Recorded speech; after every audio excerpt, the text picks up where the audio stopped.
신규 확진자가 나흘 연속 700명대를 기록했습니다. 감염 규모가 커지면서 검사 건수가 줄어드는 주말 효과도 나타나지 않고 있습니다. 정부가 이스라엘과 코로나19 백신을 맞교환하는 백신 스와프 협의를 진행 중입니다. 잠시 뒤에 진행될 방대본 브리핑을 통해서 구체적인 내용이 발표될 예정입니다. 관련 내용 전문가와 함께 짚어보겠습니다. 최재욱 고려대 의대 예방의학과 교수 나오셨습니다. 어서 오십시오. 네, 교수님 안녕하세요. 지금 신규 확진자 이런 확산세가 좀처럼 잦아들지 않고 있는데 이 3차 유행 시기와 비교했을 때 현재 상황 어떻게 보고 계십니까? 네, 3차 유행 때보다 작년 12월이죠. 그때보다 훨씬 더 증가할 수 있을 것이다. 그런 전망도 계속 나오고 있고요. 데이터상으로는 지금 일주일 연속해서 신규 확진자 하루 700명이 넘는 것이 지금 작년 12월 이후 첫 번째입니다. 그런 걸 떠나서요.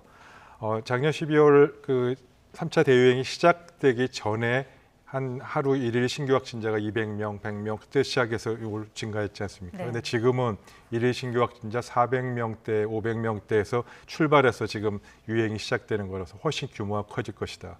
그다음에 전파력이 더 강한 델타 변이 바이러스가 있기 때문에 감염의 규모는 3차 때보다 더 큰 감염이 생길 것이다. 이렇게 전망하고 있습니다. 네, 그러니까 교수님 말씀 쉽게 좀 정리를 하면 지난 3차 유행 때는 정점기에 하루 신규 확진자가 700~800명대를 오르내렸는데 지금 같은 경우에는 아직 증가하는 추세인데 벌써 700~800명대에 달하고 있다. 그래서 전체적인 신규 확진자 규모는 더 늘어날 가능성을 배제할 수 없다. 이런 말씀이십니까? 맞습니다. 예.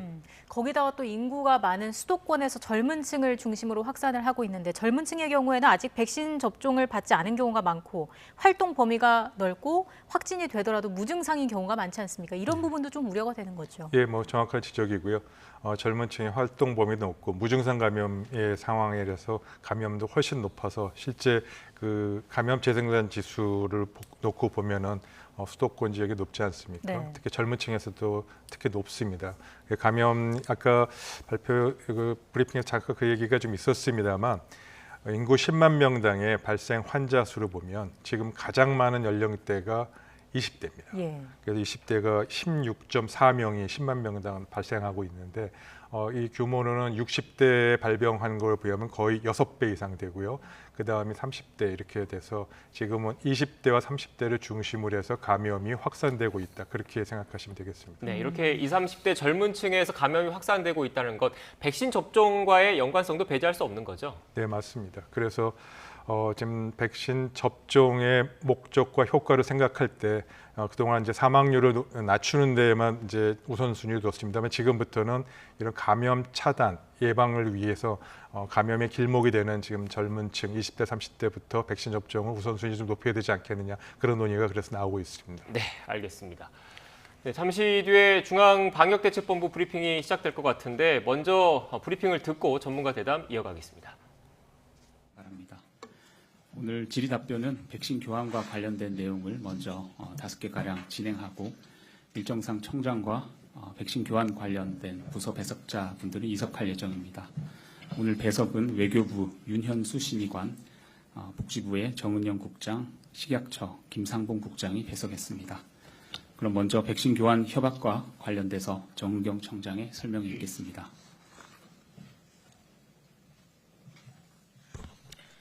안녕하십니까. 질병관리청장입니다. 오늘 정례 브리핑에 앞서 이스라엘과의 백신 교환 협약에 대해서 말씀드리겠습니다. 범정부 백신 도입 TF는 이번 달 7월 이스라엘 정부로부터 화이자 백신 70만 회분을 공급받고 오는 9월에서 11월까지 순차적으로 반환하는 백신 교환 협약을 오늘자로 체결하였습니다. 우리나라는 화이자 백신을 유통할 수 있는 콜드체인은 물론 유효기간 내에 70만 회분을 충분히 접종할 수 있는 기반을 갖추고 있습니다. 또한 예방접종 참여율이 높아 단기간에 접종을 마무리할 수 있다는 점을 고려하여 한국, 이스라엘 간의 백신 교환이 성사되었습니다. 한국, 이스라엘 양국은 그간의 외교적 노력을 통해 쌓아온 양국 간의 신뢰를 바탕으로 코박스 출범 논의 시부터 유사 입장국으로서 수시로 비공식 협의를 긴밀히 갖고 백신 협력을 논의해 왔습니다. 올해 5월 이스라엘 외교장관 방한 등 다양한 계기에 한국, 이스라엘 양자 간 백신 협력 방안을 논의하였으며 이 같은 노력을 바탕으로 백신 교환을 추진하게 되었습니다. 이번에 도입되는 교환 백신 활용 방안 등에 대해 설명드리겠습니다. 이스라엘과의 백신 교환을 통하여 공급되는 화이자 백신 70만 회분은 7월 7일 오전 7시 15분에 인천공항에 도착할 예정입니다. 이번 도입된 백신은 이미 우리나라에서 허가를 받은 벨기에 생산분이며 이스라엘에서도 7월 접종에 활용하고 있는 백신입니다. 도착 후에 신속하게 접종에 활용할 수 있도록 즉시 통관을 완료하여 긴급 사용 승인을 하고 식품의약품안전처에 자체적인 품질 검사를 마치고 국내 접종 기관으로 배송하여 7월 13일부터 예방접종에 활용할 예정입니다. 이번에 공급되는 화이자 백신 70만 회분은 7월에 공급될 예정인 백신 1000만 회분과 함께 예방접종에 사용하여 국내 예방접종 속도를 높이도록 하겠습니다. 먼저 수도권 방역 안정화를 위해 서울, 경기 지역을 대상으로 7월 13일부터 지자체 자율접종을 조기에 시행합니다. 특히 확진자가 집중된 서울, 경기 지역에 화이자 백신 34만 명분을 공급하여 7월 13일부터 2주간 대민 접촉이 많은 직군에 대한 단기 집중 접종을 시행할 계획입니다. 이를 위해 해당 지자체별로 대민 접촉이 많아 전파 위험이 큰 직종 등 대상군을 선정하여 7월 13일부터 예방접종 센터에서 접종을 시작합니다. 이와 함께 7월 말에 시행되는 지자체 자율접종의 규모를 확대하여 시행할 계획입니다. 당초 7월 말에 44만 명 규모로 계획되었던 지자체의 자율접종은 이스라엘 도입 물량을 반영하여 80만 명으로 확대하여 시작합니다.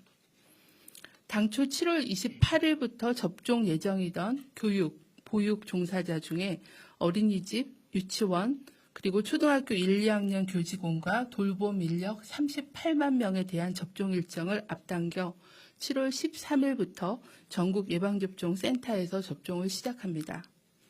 사전 예약은 7월 8일부터 7월 10일 18시까지 진행되며 예약 대상자에게는 내일까지 개별 문자로 예약 방법을 안내해 드릴 예정입니다. 정부는 이스라엘로부터 받은 화이자 백신 70만 회분은 국내 백신 접종이 상당 부분 진행될 것으로 예상되는 시점인 9월부터 11월까지 순차적으로 반환할 예정입니다. 1년 반 이상 코로나19 대유행이 이어지고 있으나 아직까지 전 세계적인 백신 공급은 제한적인 상황입니다. 백신이 전 세계 적재적소에 효율적으로 사용될 수 있도록 정부는 백신 교환을 적극 활용할 계획입니다. 4분기에는 충분한 백신 물량을 가지고 접종을 시행하겠다고 말씀드린 바 있습니다. 이 과정에서 여분의 백신이 발생한다면 우리 정부는 백신이 필요한 다른 나라에 적극적으로 백신 교환을 진행하고 코로나19 극복을 위해 다른 국가들과 적극적으로 협력하도록 하겠습니다. 감사합니다.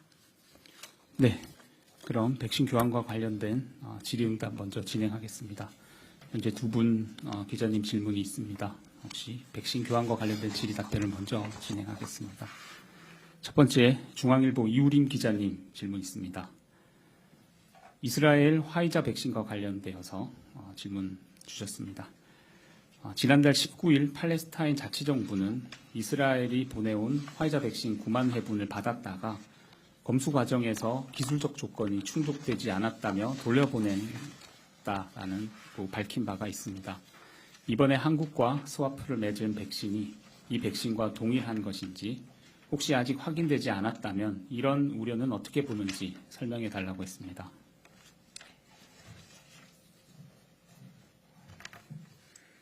네, 이스라엘과 팔레스타인 간에 진행된 백신 수합에 대해서는 세부적으로 말씀드리기는 어려운 점이 있습니다. 하지만 저희가 팔레스타인으로 실제 선정되었던 백신과는 다른 백신으로 저희가 파악을 하고 있습니다. 말씀드린 대로 우리나라에 교환되는 백신은 이스라엘에서 현재 사용되고 7월 접종에 사용되고 있는 백신으로 품질에 문제가 없고요. 아울러 국내 도착 후에 식약처의 품질 검사를 실시할 예정으로 국민들에게 안전하게 접종을 받을 수 있도록 만전을 기하도록 하겠습니다. 네. 다음은 접종 대상과 관련된 질문 몇 분 주셨습니다. JTBC 최승훈 기자님 질문입니다. 이스라엘에서 공급받은 화이자 백신을 대민 접촉이 많아서 전파 위험이 큰 직종에 접종한다라고 했는데 구체적으로 어떤 직종이 여기에 포함되는 것인지 궁금하다고 질문 주셨습니다. 직종 외에 연령에 대한 기준도 고려하고 있는지 질문하셨고, 관련돼서 조선일보 김태주 기자도 이스라엘과 스와프로 체결받는 백신 70만 회분의 구체적인 접종 대상이 궁금하다 질문 두 가지 있습니다. 네, 그 대민 접촉이 많은 직군에 대해서는 현재 이제 경기하고 서울에 34만 회분의 백신이 지자체 자율접종 물량으로 먼저 1차적으로 공급이 될 예정이고요. 서울, 경기의 지자체 시도는 해당 지자체의 유행 상황을 반영해서 전파 차단을 위해서 시급하게 접종이 필요한 그런 대민 접촉이 많은 직군을 지자체에서 일단 선정을 할 예정입니다. 그래서 이 부분은 지자체가 선정하고 아마 접종 계획을 별도로 발표드릴 예정이기 때문에 구체적인 세부 계획이 마련이 되면 지자체별로 보고를 드리도록 하겠습니다. 네, 연령 기준에 대해서도 현재 50세 이상에 대한 접종은 7월 말부터 계획이 되어 있기 때문에 이거보다 좀 더 시급하게 직종으로 접종을 해야 된다고 하면 그런 부분들도 포함해서 먼저 접종을 진행할 수도 있을 거라고 판단하고 있습니다. 두 번째 질문에 70만 회분에 대한 접종 계획인데요. 아까 말씀드린 그 수도권 방역 상황을 고려해서 지자체 자율 접종의 물량을 1차적으로 34만 회분을 서울 경기에 공급해서 7월 13일부터 공급하는 데 1차 쓰게 되고요. 그리고 제가 정확하게 숫자를 초등학교 1, 2학년과 어린이집 그리고 유치원의 교사에 대해서는 저희가 접종 예정으로 되어 있는 그 일정을 조금 앞당겨서 접종을 시행하는데 물량이 쓰일 예정입니다. 제가 정확한 물량은 확인해서 말씀을 드리겠습니다. 네, 그리고 나머지는 이제 저희 그 지자체 자율접종으로 들어가게 될 물량으로 일부 반영해서 사용을 하게 될 예정입니다. 네, 백신 교환과 관련돼서 네, 지금까지 중앙방역대책본부 브리핑 들었습니다. 전문가와 함께 보다 자세한 내용 바로 짚어보겠습니다. 교수님, 일단 그 핵심적인 내용은 이스라엘과 화이자 백신 스와프, 70만 회분의 스와프를 체결했다는 건데 쉽게 얘기해서 이른바 마이너스 통장처럼 우리가 현재 백신이 급하니까 먼저 이스라엘 백신을 빌려서 쓰고 우리가 여유가 있을 때 이스라엘에 갚겠다, 이런 의미라고 보면 되겠습니까? 네, 맞습니다. 그게 바로 스와프고요. 서로 상호 호혜적인 차원이 있습니다. 우리도 도움이 되고 또 그쪽 국가에서도 지금 급하지 않은 부분은 같이 나눠주고 나중에 그쪽이 급할 때 또 같이 쓸 수 있는 그런 상호 호혜적인 그런 수합이 되겠습니다. 네, 이 지금 전 세계적으로 백신 수급이 사실 좀 원활하지 않은 상황에서 이스라엘의 이런 그 화이자 백신에 대해서 원하는 나라들이 많았을 것 같다는 생각이 들거든요. 그런데 우리나라와 이렇게 백신 스와프를 체결했다라는 의미, 우리 나름의 외교적 성과 그리고 우리의 의료 역량이 받쳐졌기 때문이라고 그 해석을 해도 되겠습니까? 네, 그렇습니다. 아무래도 이스라엘과 우리나라의 외교적, 정치적, 경제적 그런 우호 관계가 바탕이 됐고요. 또 또한 동시에 백신을 갖고 오더라도 콜드 체인을 유지해야 되는 기술적 부분과 접종을 바로바로 시행할 수 있는 그런 인프라 역량이 갖춰져 있기 때문에 가능했던 일이라고 봅니다. 네, 지금 사실 7월 말 정도까지는 백신 그런 그 공급이 좀 원활하지 않아서 접종이 좀 차질을 빚는 것 아니냐, 이런 우려가 많이 나왔거든요. 이렇게 이스라엘과 백신 스와프 체결을 했으면 상대적으로 숨통이 좀 트일 수 있다, 이렇게 봐도 되는 거죠? 네, 70만 회분이기 때문에 사실 어떻게 보면 많은 숫자는 아닙니다. 그러나 이제 충분히 도움이 될 것이라고 보고요. 그 점은 이제 백신 앞으로 어떻게 접종 계획을 구체적으로 갖고 가는지에 따라서 효과도 조금 더 많은 효과를 기대해 볼 수 있지 않을까 생각합니다. 네, 지금 새 내용이어서 추가로 좀 더 질문을 드릴게요. 또 이 화이자 백신, 이스라엘에서 그 백신 스와프를 통해서 들어온 화이자 백신이 유통기한이 임박한 것으로 알려지고 있는데 우리 국민들이 맞아도 이상은 없는 거겠죠? 네, 유통기한이 임박했더라도 유통기한 내에 접종이 되면 아무 문제가 없고요. 그 점에 대해서는 식약처나 또 질병청이 충분히 기술적 검토해서 안전성에 문제가 안 되도록 할 겁니다. 네. 자, 좀 전 방대본 브리핑을 통해서 백신 스와프 협의 내용이 전해졌고요. 먼저 이 소식을 좀 다뤄봤습니다. 이어서 이스라엘 보건부의 연구 결과 관련해서도 좀 짚어보겠습니다. 기존 코로나19 바이러스의 94%가량이었던 화이자 백신의 예방 효능이 델타 변이에는 훨씬 낮아진 것으로 나타났습니다. 그 내용을 조금만 소개해 주시죠. 네, 이스라엘 보건부에서 이제 그동안 검사 백신 접종 후에 이제 재감염이라든지 또 돌파 감염을 이제 충분히 이제 종합적 데이터를 처리한 겁니다. 화이자 백신의 경우를 델타 변이 바이러스가 기존에 94.3% 예방 효능 효과가 델타 변이 바이러스 경우 64% 정도로 줄었다는 거고요. 네. 거의 30%가 줄었죠. 그러나 다행히도 중증 예방 효과는 98.2%에서 93%니까 사실 큰 차이는 없습니다. 어떻게 보면 굉장히 화이자 백신의 예방 효능 효과 30% 이상 감소한 거에 굉장히 놀라실 수도 있을 것 같은데요. 화이자뿐만 아니고 모더나 많은 다른 백신과 비교해 보면 그래도 화이자 백신이 성적이 좋은 편입니다. 그래서 그런 점 좀 들여다보고 이제 비교도 해봐야 되고요.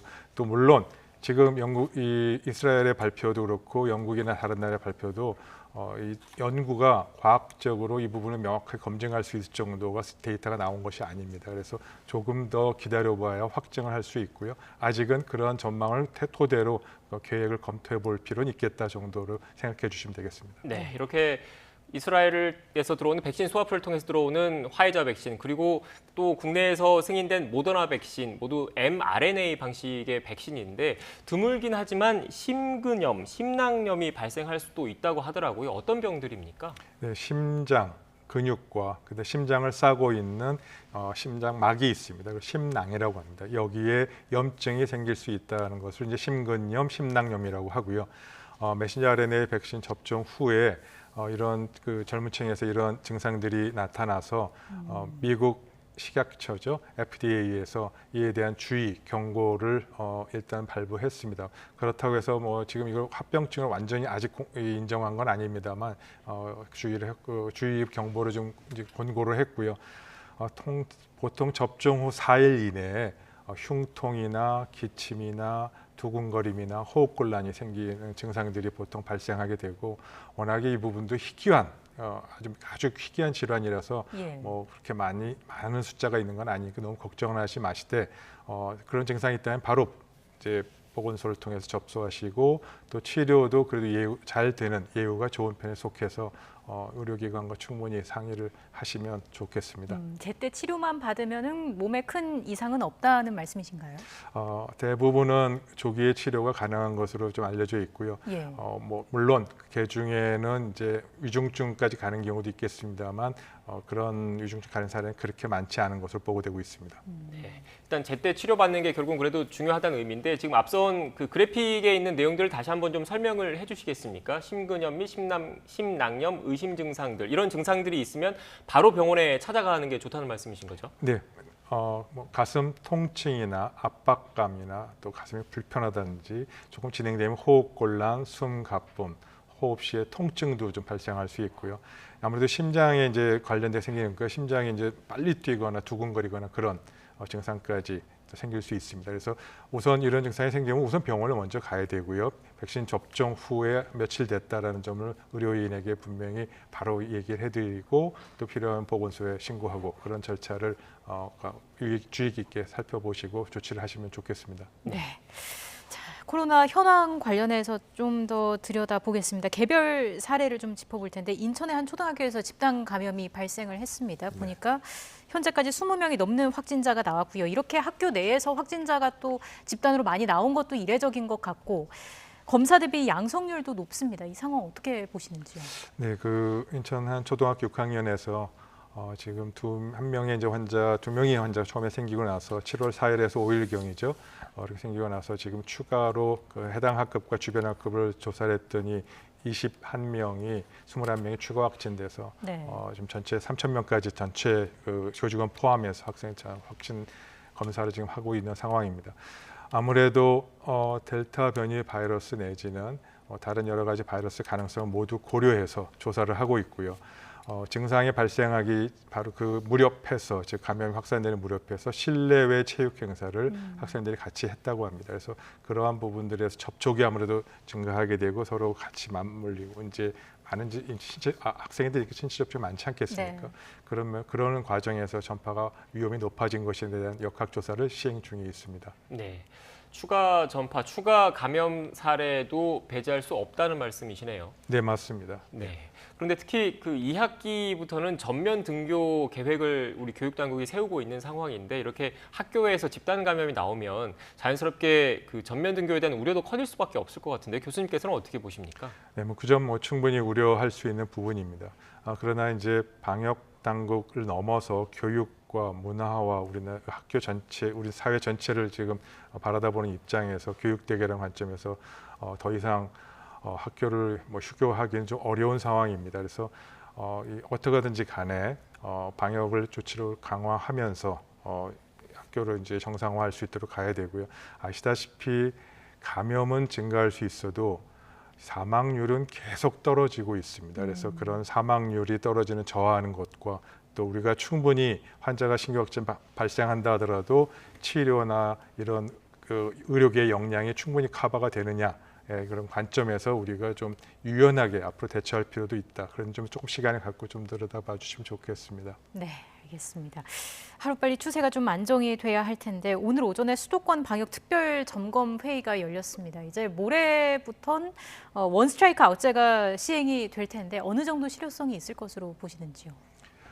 여러 가지 지금 거리두기 단계가 좀 재조정하는 점이 있습니다만 사실 거리두기 단계를 다시 재조정하고 강화하는 부분은 어쩔 수 없이 필요합니다만 국민들이 이에 대해 따라하고 또 지켜주시는 부분은 아무래도 동력이 좀 떨어질 것 같습니다.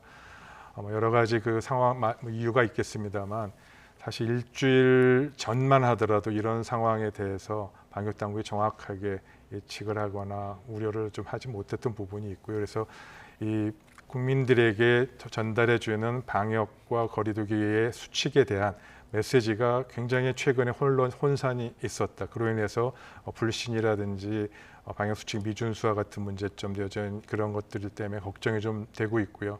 그럼에도 불구하고 전문가분들과 의료계 또 많은 단체에서 공통적으로 얘기하는 것처럼 개인 방역 수칙과 함께 음주, 가무, 취식과 같은 부분들이 야외 활동이라도 이 전면적으로 허용되거나 너무 느슨해지는 것은 옳지 않다라는 부분에 대해서는 꼭 다시 한번 말씀드릴 필요가 있겠습니다. 네. 교수님 마지막으로요. 내일 수도권 지역의 새로운 거리두기가 발표될 예정인데 교수님께서는 어떤 조치가 내려져야 한다고 보십니까? 아마 거리두기도 강화하는 전면 어느 정도는 강화할 필요가 당연히 있다고 보고요. 그러나 이제 경제 활동 전반적 부분과 손대기는 어려울 것이라고 봅니다. 그런데 아까 그 백신 스와프 통해서 질병관리청에서도 이야기했습니다만 지자체별로 백신 자율 접종을 지금 한다고 했습니다. 지금 70만 분의 백신 접종의 50%가 지자체에 배분돼요. 그중에 그게 거의 대부분 서울 수도권 지금 감염이 확산되고 있는 지자체에 공급되게 됩니다. 이 백신 접종을 통해서 사망률을 줄이는 것에 더 넘어서 이번에 감염이 확산되고 있는 감염의 길목에 계신 분들에게 백신 접종을 해서 전파 차단 효과를 누릴 수 있는 효과를 볼 수 있는 그런 백신 접종 전략을 수정하는 것 우선순위를 젊은 층에게 백신 접종을 좀 변화하는 것까지 고려해서 논의되고 있기 때문에 그러한 점도 좀 고려가 돼서 한다면 좋을 것 같습니다. 네, 알겠습니다. 지금까지 최재욱 고려대 의대 예방의학과 교수와 함께 코로나19 관련된 이야기 나눴습니다. 오늘 말씀 고맙습니다.